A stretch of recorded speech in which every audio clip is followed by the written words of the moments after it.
when you're faced with something tough, like I'm not completely down on Michelle Obama's when they go low, we go high. But what I am down on, because I experienced it, is when they go low, you better get healed. Mm. You better get healed.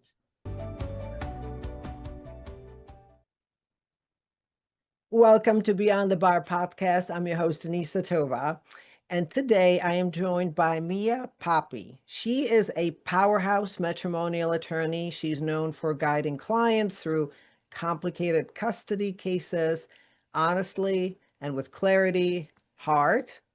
This lady has awesome energy. And she is a South Carolina native. She's a former corporate executive with GE Capital, Citicorp, Bank of America. And she is an author of a couple of books, and I will let her introduce that. So we like to go beyond the accolades and find out who that person is on the inside. Mia, welcome to the show. Thank you, Janisa. Thank you for inviting me. And I cannot tell you how excited I am to be sitting here breaking life bread with you, Janisa. Oh, I like that. Life bread. Yes, Life bread. virtual life bread. And to be completely authentic, we have never met, at least I don't remember, perhaps virtually, but we are really getting to know each other. And I am thrilled, to find out who you are behind the title and the headlines. So tell me, let's go back to your roots. You grew up in South Carolina, and I understand you're granddaughter of a sharecropper. Yes. So, Janisa, my grandparents were sharecroppers from South Carolina, deep rural South Carolina, and sharecroppers were the generation immediately after enslavement, whereby you had a contractual arrangement. You would work land for X number of years, generally 7. And then at the end of that term, the landowner would transfer a part of land to you. So sharecroppers arose when the initial agreement of giving everybody 40 acres and a mule, we've all heard that. When that didn't pan out, this was another route to land ownership by formerly enslaved people. And my grandparents were sharecroppers. And I tell you, it's that DNA has made me the best of me. So tell me more about how that background, how did that shape your values and who you have become today? Wow. So it's a history and a background that I'm very proud of, because today I'm a New York City big time lawyer, connected with all the right connections, kids in the top Manhattan private schools, which is all very different from my beginnings in rural South Carolina. I started out in South Carolina as a little girl, first grade, began getting suspended from my segregated public schools that I was enrolled in.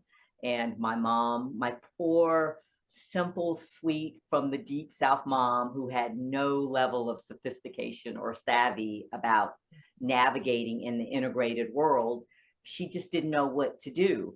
From first grade, second grade, and finally in third grade, I was getting suspended. The teachers were complaining, this child is, destined for a horrible life. She doesn't listen well.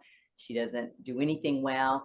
And my mom, not knowing what to do, found a private Southern Baptist Christian private school, and she enrolled me in that school, and that's where I spent, all of my years until middle school.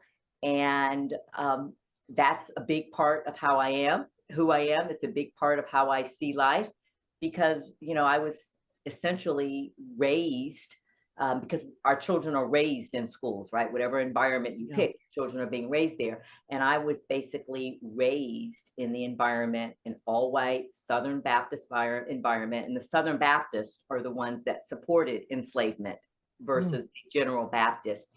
And I spent years in that environment, not only, being loved and accepted, because I was rejected in the public segregated schools because I didn't march to their beat of drums. But I spent years in that fishbowl, Denisa, being loved, being embraced, but most importantly, as it impacts my life today, having an intimate understanding of how Southern white, racist leaning America viewed life. And just having that complete perspective from a little girl of how others see life, and others being people who we would normally criticize, right? But having that intimate contact and not being one of them and not wanting to be one of them, but completely understanding the perspective has, it's present in my life every day as I live in New York, as I practice law. If you come to one of my private parties at my home, it is like a UN event. I have hosted parties in my home where I was the only non-Muslim person in my own home. I have hosted many, many parties where I was the only non-Jewish person in my home. And, my children attend a Jewish school that's 80% Jewish anyway. And it was those beginnings in Southern Baptist Christian school that translated into how I move in life today, Denisa. And I got a word vocabulary for it in 2008 when I visited Europe, mostly in Geneva, Switzerland, and I was hanging out with the UN crowd, and they said, "Oh yeah, she's one of the oneness people." And I was like, "What is that?" And they said, "Oh, there are certain people who are oneness with everybody, with all groups. You're one of those oneness people." And so that's what that background did for me. Having grandparents who were one generation away from enslavement, pardon me, and then going into a Southern Baptist environment that educated me and made me memorize Old Testament scriptures, made me memorize George Washington scriptures, and sayings, and Ben Franklin sayings, and voila, I am a person who I'm proud of today. Wow, what a background. And you could have chosen, I guess you could say that way, you could have chosen different paths. It could have let you, you could have stayed bitter and angry, yet you found a path to a law and so much more. And so to sidetrack or to backtrack a little bit, how did you end up in a law practice? Wow. Okay. So when I was a little girl, Denisa, and again, this environment, this Southern Baptist vacuum that I was in was very different from the world that I lived in, from Yeah. the parents that I knew. In this world, people's parents went to college. Well, I didn't know anybody in my Black world that went to college. And when I was a little girl, just seeing into this world and having intimacy with how white children in South Carolina were living, I decided that I wanted to be a businesswoman and do phone calls all day. I wanted to be a psychologist and help people figure out their lives. And I wanted to be a lawyer. Now, the lawyer thing was unique because I articulated that. But Denisa, the first time in my life that I ever saw a lawyer of color was Claire Huxtable when I was maybe either a freshman or sophomore in college.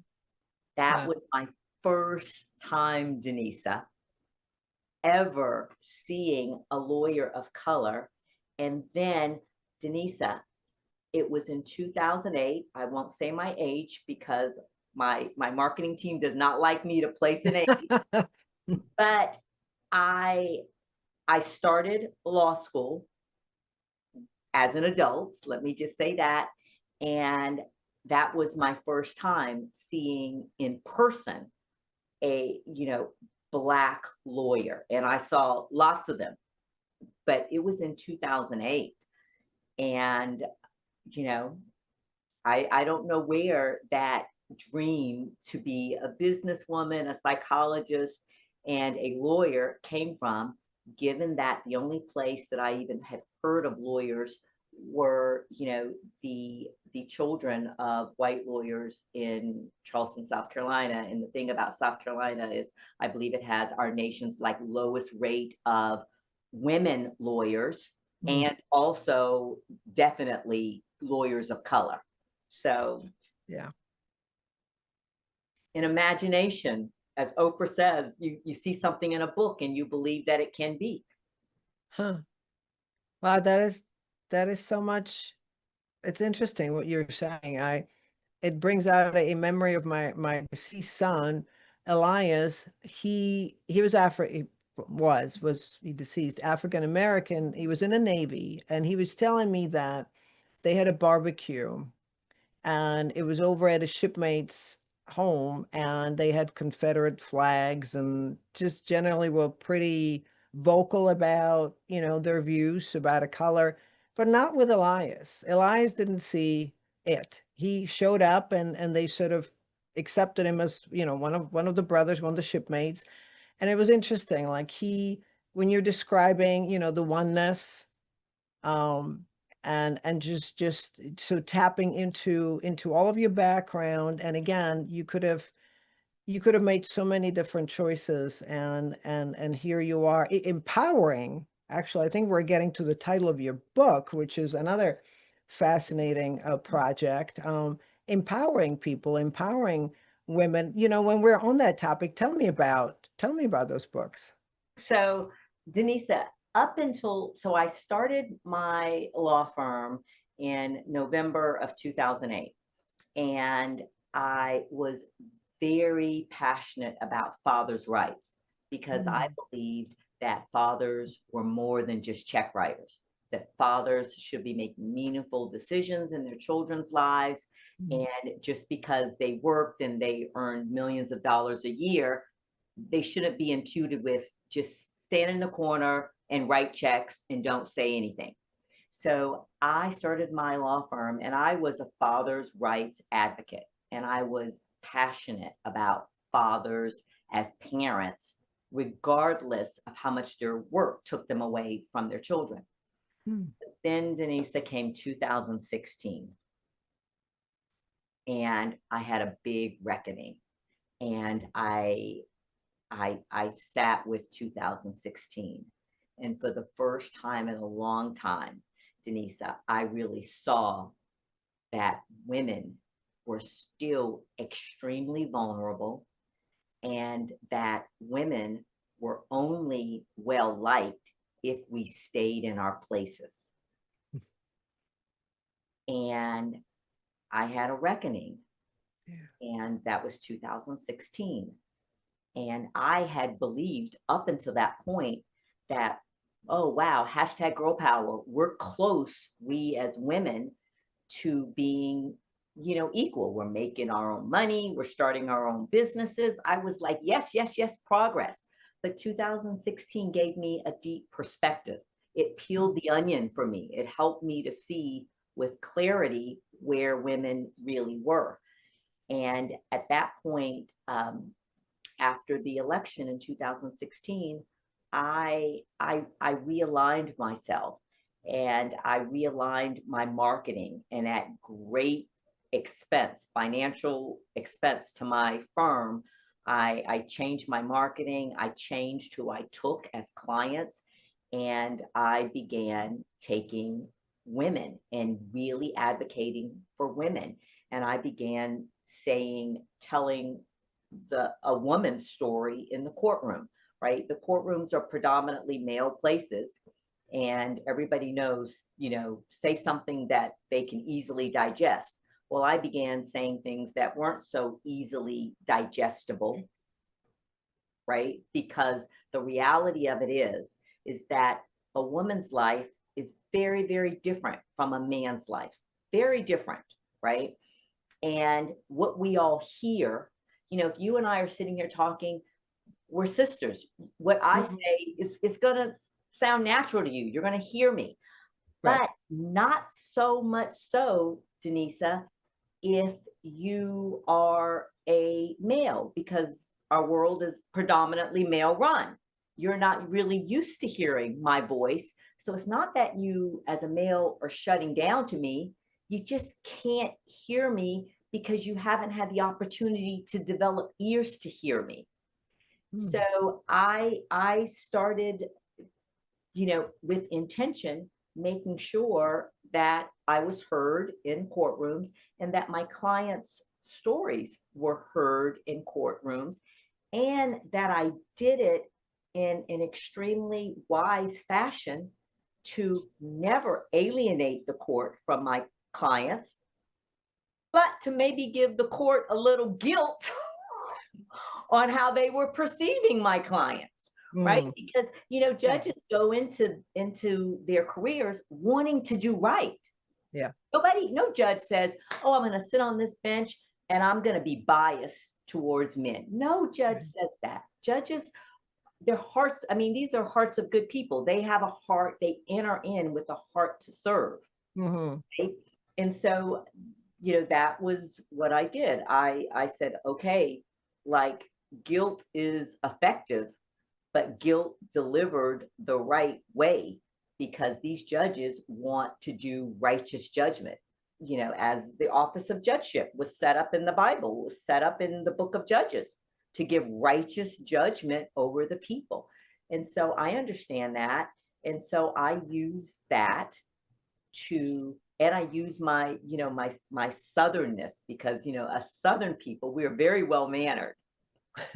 And that's an important character trait. Yes. So I use that to go into court and to tell the stories of my female clients, Mm. and to disarm the toxicity of opposing counsel and opposing party.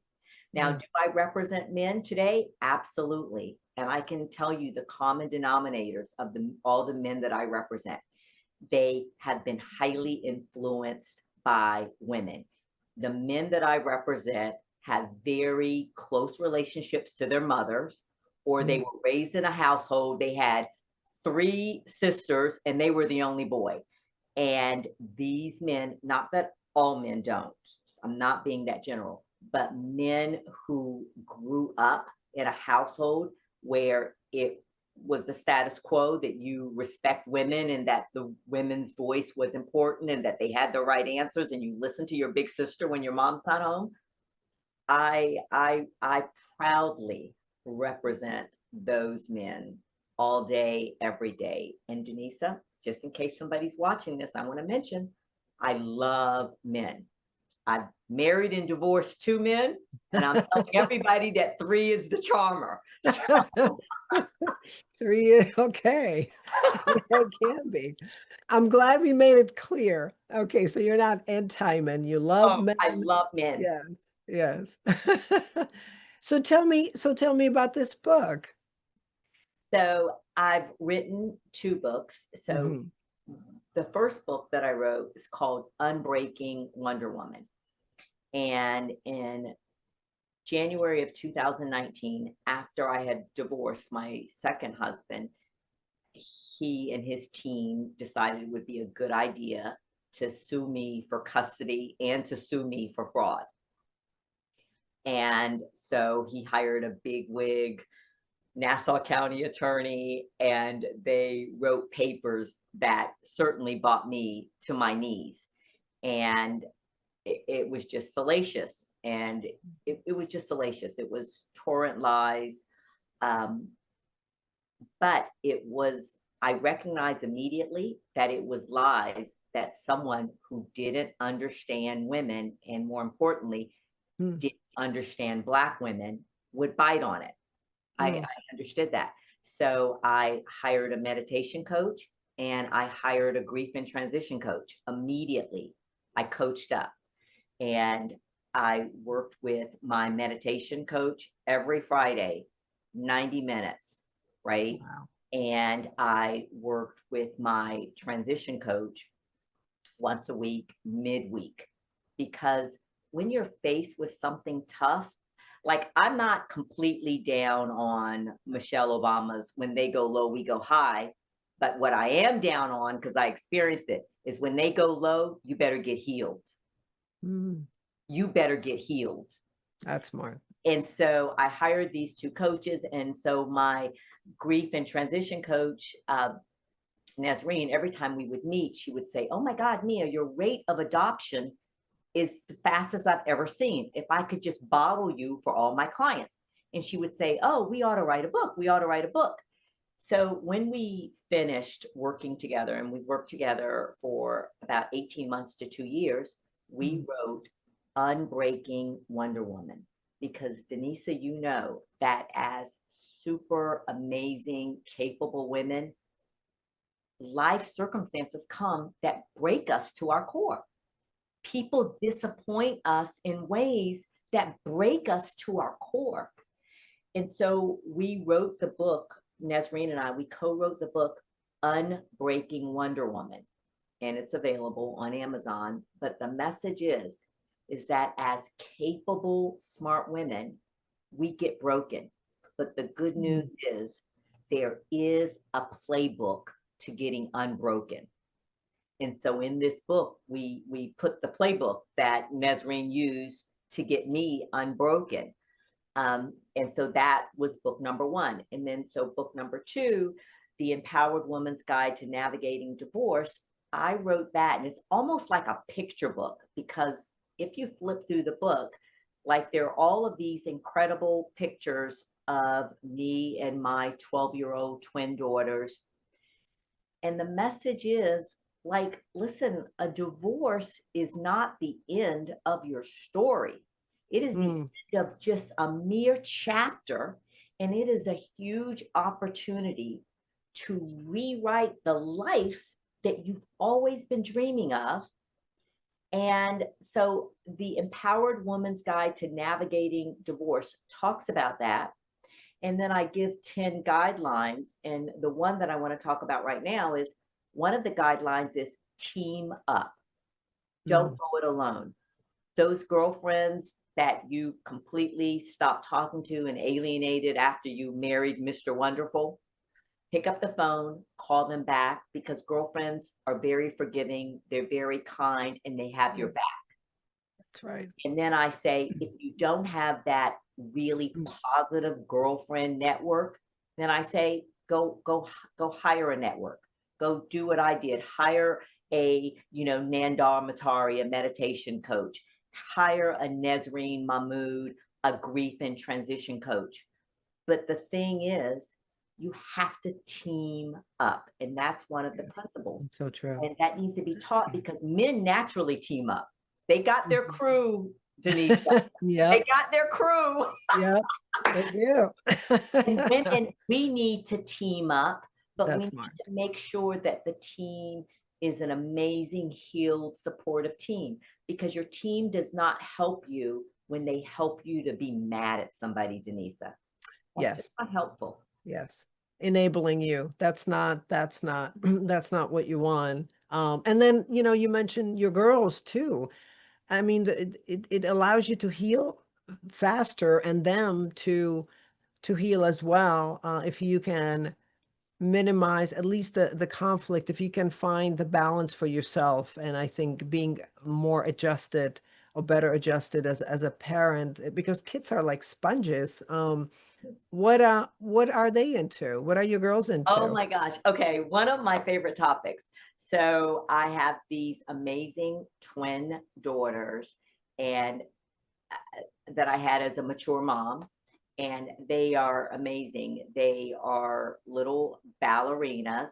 One does 10 hours of ballet a week. The other does 12 hours, because she does privates in ballet. They're on point.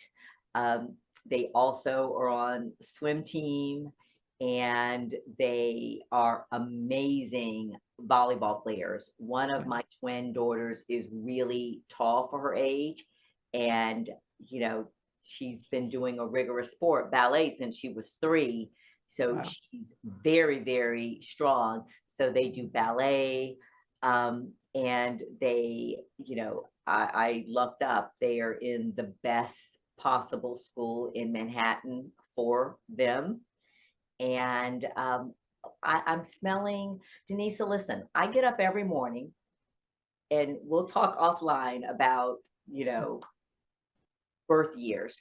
But I get up every morning and after thanking God, I go, damn, this is not even fair. You're aging in reverse.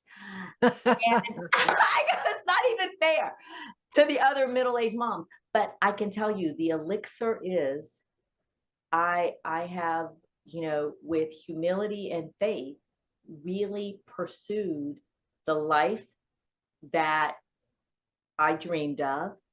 And, the core substance of my life, Denisa, I mean, is relationships.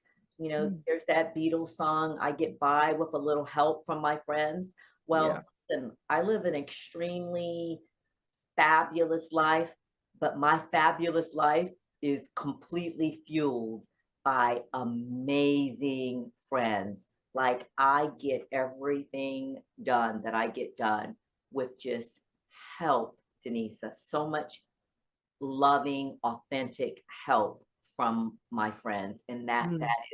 that is my story. Really, it is. What is your pet peeve? My pet peeve is excuses. Mm. I abhor excuses. And the reason why I abhor excuses is because excuses just hold us back, Denisa. Yeah. They're not helpful to anybody's life. And listen, we should be holding the person in the mirror to a very, very high standard. Like we should look in the mirror and we should hold him or her looking back at us to a very high standard. And listen, I'm not going to lie to myself. I'm not going to let my ears hear me say I'm going to do something and then not do it. Because the worst person that you can lose confidence in is yourself. Yeah. Right. So I don't give myself an opportunity, for excuses because I don't believe they serve any of us. Mm. But I give lots of space for authenticity because sometimes I show up and I say to people close to me, listen, I gotta tap out. I just can't nail it today. I just can't. I gotta tap out. Be That's it. honest. Yeah. I don't give the whole, I was up all night with Noah, her mechanical pancreas was malfunctioning. No, no, no, no, no. I don't even want to develop that habit because I have good excuses. With my twins, one of them has type 1 diabetes and she is on what's called a closed loop mechanical pancreas. I got lots of excuses for, why I can't do things. But I don't even give play to that habit. I don't give the whys and all of the reasoning, which is a horrific female habit, giving all of the why, the reasoning. It's a horrific habit for women. I just say, Denisa, I'm tapped out for today. Mm-hmm. Listen, that's it. Denisa, if Period. you don't have confidence in me based on all of our past experiences and you want to say me as a flake, okay, I can't help that. That's on you. I'm That's not here to change your mind. Yeah. That's right. Yes. I love that. I am so against people pleasing of any kind, even when it comes to family. It's just the answer is no. And actually, I had a great guest, Latoya. She's an attorney, fabulous, fabulous attorney. What's her last name? I can't think right now. And she said, the great lesson I taught my girls was the no is a full sentence. Absolutely. And I love that. I love that. The answer is no, I'm sorry. Just no, I can't. And you don't have to give a full explanation to anything. It's if you can't accept it, then that's hitting your stuff and that's on you. But I love that. Absolutely. And listen, if somebody wants to opt out of my life, okay, I have to allow that. Yes.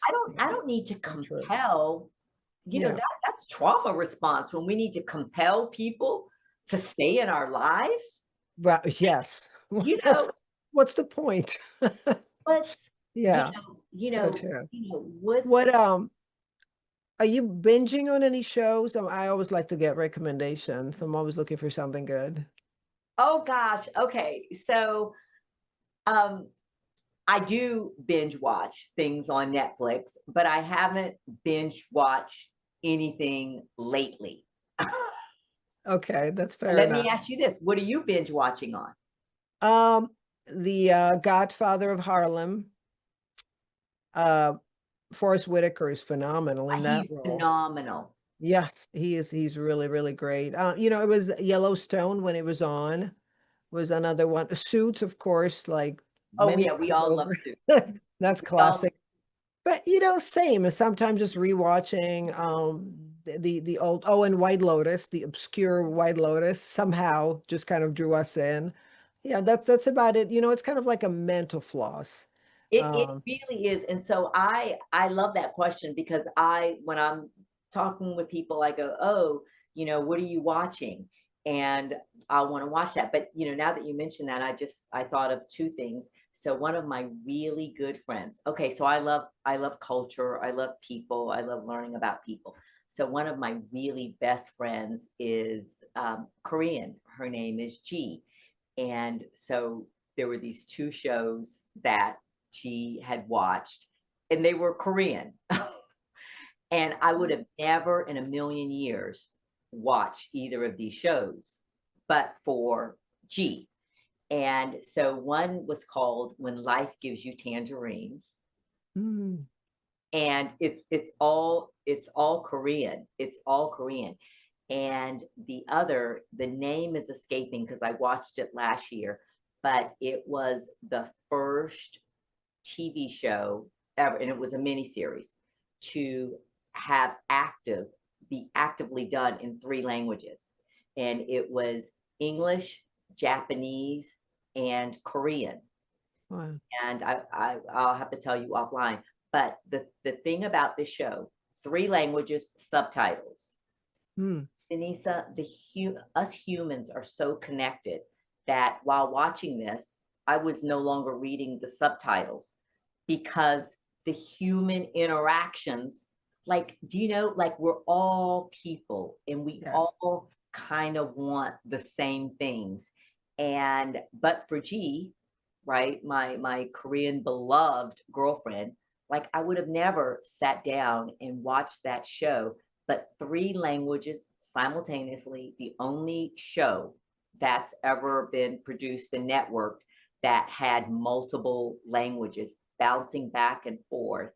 Mm, And Denisa, this is the wonderful thing about cultures. When you take the step to go into somebody else's culture and learn and ask stupid questions, like I learned so much because she would come to my house and she would bring her daughter and we would do sleepovers and she would walk me through this show. But like things like, G telling me that Japanese and Korean people, they can't tell each other apart until they open their mouths and speak, or if their last name. And I was like, "Are you kidding? Are that's you so are you are you kidding?" And she was like, wow. "No, no, you have to we have to open our mouths and speak, or you have to see the last name. And that's how you can distinguish." Mm, And like I was like so grateful for that information. And then, watching the show, Denisa, like this is amazing. There was one scene where they bring dinner to the Korean family, and the Korean woman looks down and starts weeping. And I go, gee, what's going on? What's going on? And she said, Mia, she said, during the Japanese occupation of Korea, because the Japanese and Koreans looked exactly alike, all of these laws were set up to make sure the Koreans stayed, in their places. And one law was that Koreans couldn't buy or eat white rice. The only way they could buy white rice was if they were buying it from their Japanese employer.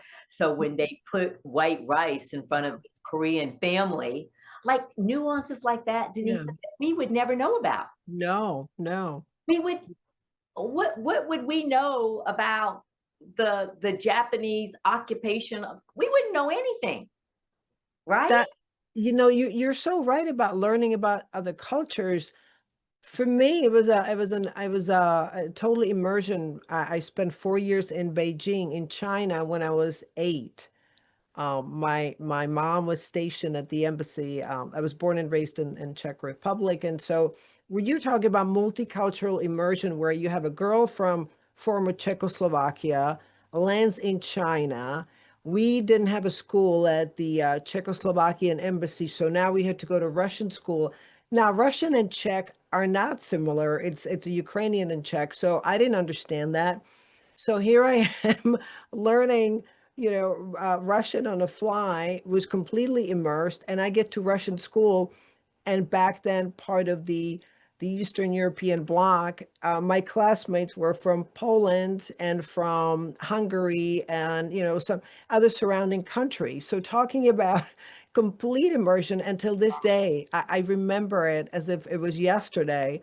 And so I know that when you speak about that, I feel the connection. We're on the same wavelength. And same thing, watching a Chinese movie with English subtitles. I didn't speak any English, but you just are there. You just connect, and you just pick things up. That This is fascinating. This is, and Denisa, the whole thing of culture, because I get exactly what you're saying. Because one of my dearest, dearest, dearest friends is this beautiful Russian woman. Our children go to school together.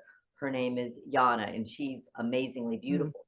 But she said to me before, Mia, I'm just telling you, because I look like a white American, it's hard because I'm Russian. I think like a Russian.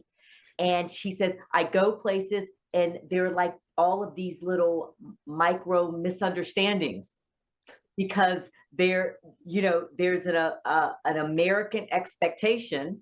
Yeah. And this woman probably came to the United States in her early 20s, right? Mhm. In her social circle in New York, which is a very easy social circle to have, is all Russian. And like that is her challenge because she presents looking like a white American. And there are all of these cultural things. And she goes, Mia, you're lucky. At least you present as Black, and it's very, listen, I'm not in a white American, and I maybe have a different cultural norms. She's like, when you and so it is, culture is very deep. And Denisa, you are blessed and privileged for that opportunity. Yes.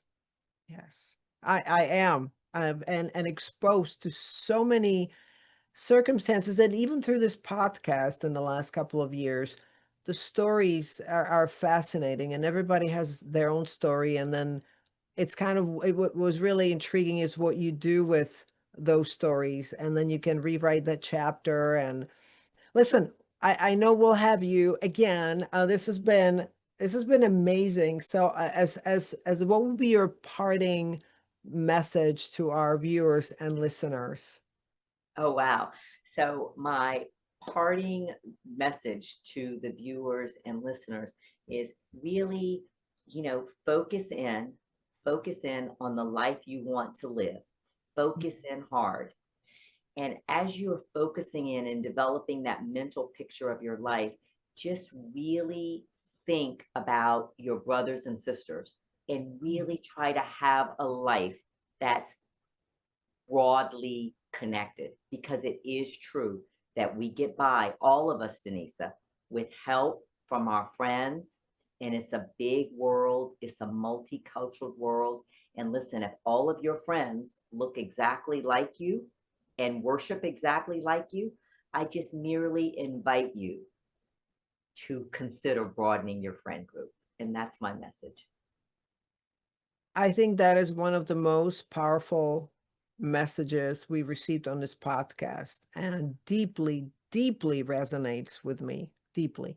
So you are right. You've lived up to that statement that this session will be an unforgettable, just for what you said.